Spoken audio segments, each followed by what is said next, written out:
दोस्तों, पिछले भाग में आपने देखा घर के पास वाले होटल में बबलू के जन्मदिन की पार्टी थी। दादी कमला अपने पुराने फटेहाल कपड़ों में ही पार्टी का सारा इंतजाम करने में लगी हुई थी। छोटी बहू ज्योति आती है और उसे खरी खोटी सुनाकर चली जाती है। कुछ देर बाद एक आलीशान कार से एक औरत उतरकर कमला जी को यूट्यूब की तरफ से डायमंड प्ले बटन देती है। ज्योति और विवेक का मुंह खुला का खुला रह जाता है। आखिर कमला जी को डायमंड प्ले बटन क्यों मिला? डायमंड प्ले बटन जो हर बड़े छोटे यूट्यूबर का सपना होता है। ज्योति के घर पर ज्योति की सास कमला जी ने आवाज लगाई, बहू, ओ बहू, जरा चाय तो पिला दो। मम्मी जी, अभी चाय कैसे पिला दूं? सारे बर्तन तो गंदे पड़े हैं, अब चाय रहने दो, कुछ खाने के लिए दे दो। मम्मी जी, नाश्ता बनाने में तो टाइम लगेगा। ऐसा कीजिए, रात की 2 रोटी और सब्जी बची है, उसे खा लीजिए। यहाँ रहकर रोटी तोड़ने से अच्छा है हाथ पैर हिलाया कीजिए। बड़ी बहू ने आपको बहुत बिगाड़ कर रखा है। मैं तो बस इतना कहने आई थी कि मुझे भूख लग रही है, कुछ खाने को हो तो दे दो।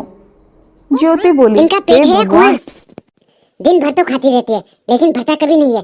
जाइए, फ्रिज में ब्रेड पड़ा होगा, वो खा लीजिए। ला ला ला, लेकिन उससे पहले मेरे लिए एक चाय बना दीजिए।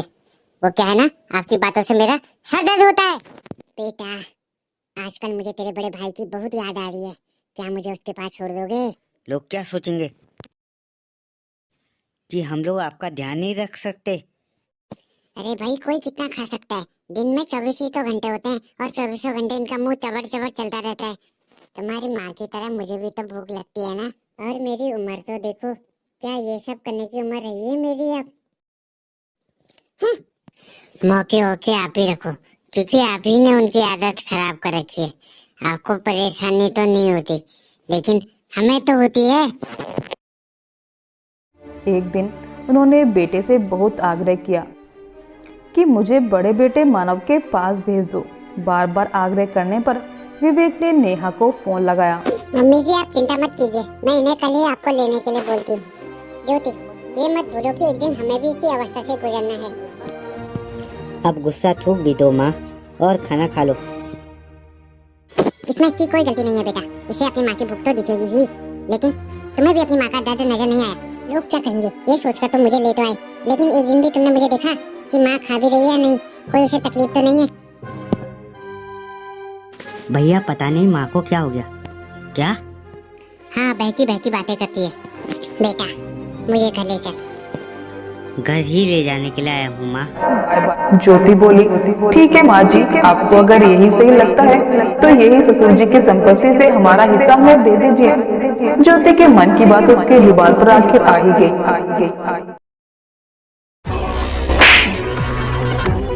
बेशरम औरत, सेवा की नहीं जाती और मेवा चाहिए। बेशरम औरत, अपनी माँ को तो भरपेट खिलाती होगी और मुझे भूखा लगती है। ये सब शिक्षा तेरी माँ ने दी होगी ना। चाय रात में हाथ चेहरे तो जा, अपनी माँ से मांग के दिखा, देखती हूँ तेरे भाई भाभी कितना पैसे रहते हैं तुझे। माँ, आप ऐसा कैसे कर सकते हो? भैया, ये को आपने सिखाया होगा ना? नालायक, अपनी पत्नी के साथ रहते रहते तू भी इसी के जैसा हो गया है। हाँ, तुझे भी संपत्ति चाहिए? जा, कुछ नहीं मिलेगा। इतना कहकर कमला जी ने उनसे मुंह फेर लिया। बेटे बहू के घाव से अब कमला जी खोई खोई सी और परेशान रहती और अपने कमरे में पति की तस्वीर के आगे बस रोती रहती। नेहा उन्हें समझाने की कोशिश करती, पर उसे भी वो अपने कमरे से बाहर जाने को बोल देती। दादी जी, एक कहानी सुनाओगे? तुझे तो वीडियो गेम्स पसंद थे ना? थे, लेकिन अब नहीं है। अब क्या पसंद है फिर? अब मुझे किताबें पसंद है। और क्या सीखा तुमने इस किताब से? यही कि कुदरत किसी को भी यूं ही नहीं बनाती, हर किसी में कोई ना कोई एक विशेष योग्यता जरूर होती है। मुझ में तो ऐसी कोई योग्यता नहीं। आप खाना इतना अच्छा बनाते हो, क्या ये कम है? खाना बनाना तो सभी को आता है बेटा, सबको नहीं आता दादी जी। सबको बनाना आता होता तो क्या यूट्यूब पर मिलियंस में व्यूज आते कुकिंग वीडियो बनाने वालों के? बात तो सही कह रहे हो तुम। तब इसके दिमाग में भी आइडिया आया कि ये सब तो मम्मी जी को बहुत अच्छे से बनाना आता है, तो क्यों ना वो भी यही करे। यही सोचकर उसने अपने पति मानव से बात की और दोनों ने मिलकर कुछ सोचा। फिर रोज जिद करके कुछ न कुछ रसोई में बनवाने लगा। कमला जी रेसिपी बनाती थी तो नेहा कैसे रेसिपी बनाते समय सब रिकॉर्ड की थी और उसने उस वीडियो को यूट्यूब पर डालना शुरू कर दिया। शुरुआत में व्यूज बहुत कम आए। ज्योति ने ये बात मानव से कही। मानव ज्यादातर चुप ही रहता था, लेकिन जब भी उसका मुंह व्यूज खुलता ही कम तो है वो ज्ञान क्योंकि की हमारी बरसात टारगेट शुरू ऑडियंस करता ही था। कम है। वैसे हमारी टारगेट ऑडियंस कहाँ की है और ये कैसे सेट हुई? कुछ अलग ही एल्गोरिदम चल रहा है यूट्यूब का, पता नहीं कैसे सेट हो गई। टारगेट ऑडियंस सारी यूरोप की है। मतलब डॉलर्स में पैसे मिलेंगे? इस बार डॉलर्स नहीं, यूरो या पाउंड में मिलेंगे। पर व्यूज बढ़ेंगे कैसे? दिखावे का जमाना है डार्लिंग, दिखावे का। लेकिन समस्या ये है कि लोग इस फटेहाल औरत को देखेंगे क्यों? हाँ, अगर गेटअप अच्छा हो तो लोग कुछ भी देख सकते हैं। और यूरोप वाले जो देखते हैं पूरी दुनिया उन्हें फॉलो करती है। आइडिया, दोनों मिलके थोड़ी और रिसर्च करो, हम तो चले मार्केट। माँ, क्या हुआ? जो होगा अब होगा। आपकी प्रतिभा दिखाने का मौका आ गया है दादी जी, इस मौके को मिस मत करना बस। अरे बता दो सही, करना क्या पड़ेगा मुझे अब? जो करना है सब हम कर लेंगे, आप बस खाना बनाते जाओ। अभी फिलहाल तो मार्केट के लिए तैयार हो जाओ।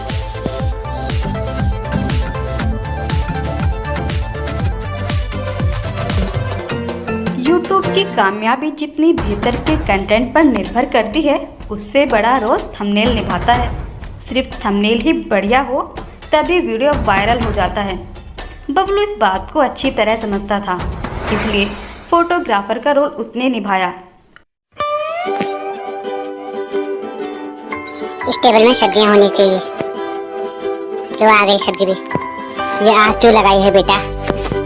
Poor dirty Indians playing with fire. अंग्रेज यही तो देखना चाहते हैं। ओह तो ये बात है, लेकिन मेरी फोटो का अंग्रेज करेंगे क्या? इसका क्या जवाब दूं अब? ये और जहाँ चेंज करो, कितनी बोझ। सपोर्टिंग प्यारी सी फैमिली हो, ठीक कामयाबी है। वहीं ओके, तंबू ओके, हो गाड़ जाएगा कर डेरा डाल देती है। और हुआ वही। देखते ही देखते बच्चे की नहीं दिखानी है। की बारिश हो गई, ओके, लेकिन वो नहीं रुके।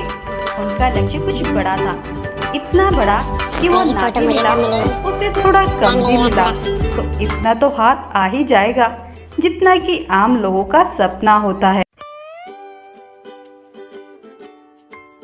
ये क्या कर रही हो मम्मी जी? प्याज काट रही हूँ बेटा। ये लीजिए चॉपिंग बोर्ड, इससे काटिए। ओके बेटा।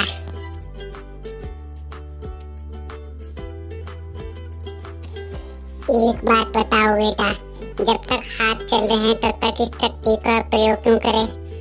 गांव में तो कहा जाता है ना, अपना हाथ जगन्नाथ। अपने हाथों का प्रयोग करना चाहिए हमें तो। अब थोड़ा तो सुधर जाइए माँ जी, अब आप फेमस हो चुकी हैं। मैं कुछ समझी नहीं बेटा। अभी समझाती हूँ। ये देखिए माँ जी। हाँ पता है, महंगा वाला फोन नहीं है। अंदर देखिए इस पे चल क्या रहा है। 15,000 कमा लिए अब तक आपने। क्या करोगे इतने पैसे का? 15,000 में कोई कर भी क्या लेगा? तुम ही रखो बहू।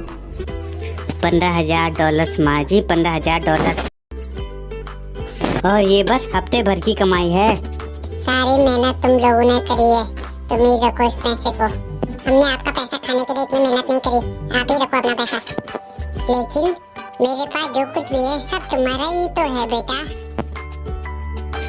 एक आइडिया है मेरे पास। लैंग्वेज का बैरियर न होने की वजह से पूरी दुनिया से ट्रैफिक आ रहा है।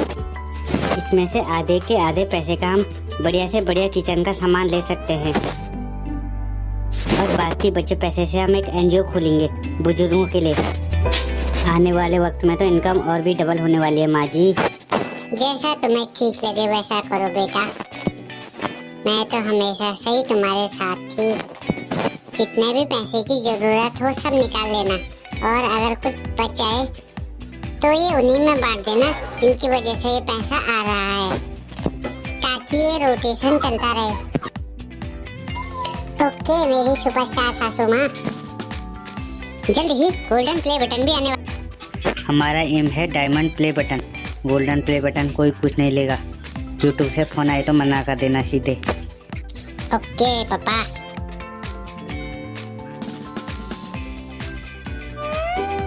वो सब तो ठीक है भाभी, लेकिन एक बात समझ में नहीं आई, इतने पैसे होने के बाद भी मम्मी जी खुद को बना रही है खाना।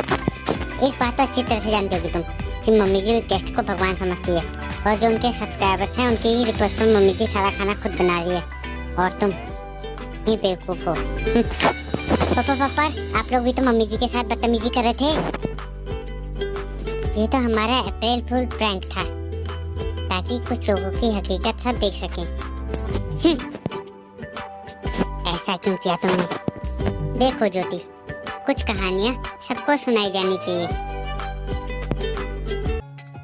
देखो 2 करोड़ व्यूज भी आ गए। ये वाला कैमरा लाइव। अब मिल गई कलेजे पर ठंडक, जमीन जायदाद सब हाथ से गया। चुप रहो। सब तुम्हारी और तुम्हारी माँ की गलती है। मैंने कहा थोड़ी देर चुप रहो। इतने साल चुप ही तो रहा, अब तो बोलूंगा मैं। थोड़ी बहुत माँ की सेवा कर लेते तो आज हम लोग प्ले करते इस डायमंड प्ले बटन के साथ। अरे मूर्खों के महाराज, इतनी देर से बोले कि चुप रहो, क्यों इज्जत का फलूदा बनाने पर तुले? आप तो चुप नहीं रहूंगा मैं। इतनी देर से बोली कि चुप हो जाओ, एक बात समझ नहीं आती। इधर देखो मूर्खों के महाराज, ये वाला कैमरा लाइव है।